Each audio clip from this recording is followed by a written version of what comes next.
BRT yellow line में ज़मीर अब्बासी जो कि प्रोजेक्ट डायरेक्टर थे बीआरटी के, उनकी दरख्वास्त ज़मानत मुस्तरद कर दी गई है। इसकी क्या तफसीलात हैं आपके पास? जी बिल्कुल, बीआरटी येलो लाइन में 8.5 अरब रुपए की करप्शन में गिरफ्तार साबिक प्रोजेक्ट डायरेक्टर ज़मीर अब्बासी की आज दरख्वास्त जमानत पर समाअत थी, जिसमें अदालत ने उसका तहरीरी फैसला भी जारी कर दिया है। इसमें हैरानकुन बात यह थी कि प्रोसिक्यूशन जिसको इसमें मुखालफत करनी चाहिए थी मुलजिम की, उसने जो आज प्रोसिक्यूटर पेश हुए उनका यह कहना था कि अगर मुलजिम को जमानत पर रिहा किया जाता है तो उन पर कोई एतराज नहीं है। ताहम अदालत ने अपनी ऑब्जर्वेशन में आज बहुत ही अहम ऑब्जर्वेशन दी है। उसमें कहा है कि इंक्वायरी रिपोर्ट के मुताबिक अदायगियां मुआहदे की शराइत और मालियाती कवायद के खिलाफ थी। रिपोर्ट के मुताबिक अदायगियों से हुकूमत को माली नुकसान और निजी ठेकेदारों को फायदा पहुंचाया गया है। बादियों नजर में इंक्वायरी से इख्तियारात के नाजायज इस्तेमाल और मुजरिमाना बददियानती जाहिर होती है। बदउनवानी अवामी फंड्स में खुर्दबुर्द जैसे जराइम आम जराइम से मुख्तलिफ नौइयत रखते हैं और ऐसे मुकदमात में जमानत के वक्त मुहतात रवैया इख्तियार करना जरूरी है। और अरबों रुपए की अवामी फंड्स की जो जिम्मेदारी है वो एहतसाबी अमल पर ही जो है वो इसको एतमाद मुतासर करेगी और जमानत से बाअसर सरकारी अफसरान के इख्तियारात के नाजायज इस्तेमाल पर जो है उन्हें बच निकलने में कामयाबी का जो है वो तासुर पैदा होगा। मुलजिम के वकील का यह मौक़िफ़ था कि ज़मीर अब्बासी ने एडवांस अदायगियों पर कोई खिलाफ कानून काम नहीं किया है और इस केस में ना तो किसी कॉन्ट्रैक्टर को नामजद किया गया है, ना ही किसी कंसल्टेंट को नामजद किया गया है, जबकि जो कानून के मुताबिक अदायगियां थी वो की गई हैं, जिस पर आज अदालत ने तमाम फरीकैन के वकला के दलाइल सुनने के बाद ज़मीर अब्बासी की जो जमानत थी वो मुस्तरद कर दी है। अच्छा अमीन, एक मौके पर वकील ने कहा कि निशाना कोई और था लेकिन शिकार ये हो गया, इसकी कोई वजाहत भी पेश की?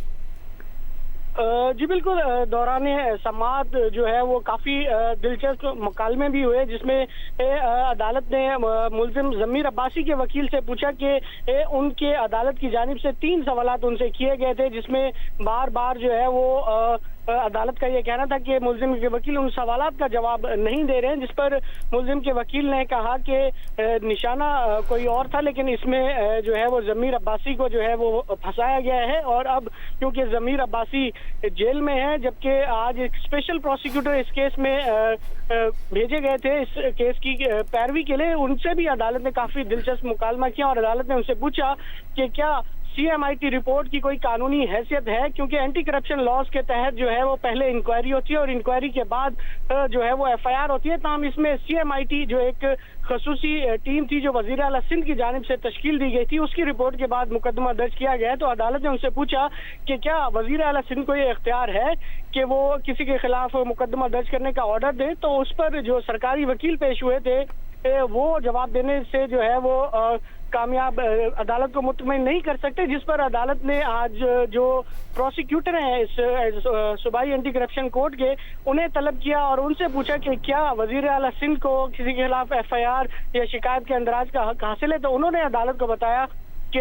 बिल्कुल रूल्स 1993 के तहत वज़ीर आला को ये इख्तियार है कि वो किसी के खिलाफ शिकायत दर्ज कराएं और उस पर एंटी करप्शन जो है वो कार्रवाई कर सकती है। और जो स्पेशल प्रोसिक्यूटर थे उनकी जानिब से कहा गया कि इन्वेस्टिगेशन अभी चल रही है, ताहम ज़मीर अब्बासी को अगर जमानत दी जाती है तो उस पर उन्हें कोई एतराज़ नहीं है। अदालत ने अभी अपनी तहरीरी हुक्मनामे में ये कहा है कि जो स्पेशल प्रोसिक्यूटर तैनात हुए थे उन्होंने नो ऑब्जेक्शन तो दिया, लेकिन वो नो ऑब्जेक्शन जो है किसी मजाज अथॉरिटी यानी कि प्रोसिक्यूटर जनरल सिंध या डायरेक्टर एंटी करप्शन की तरफ से तहरीरी तौर पर नहीं दिया गया था। बहुत शुक्रिया अमीन अनवर तफसीलात से आगाह करने के लिए।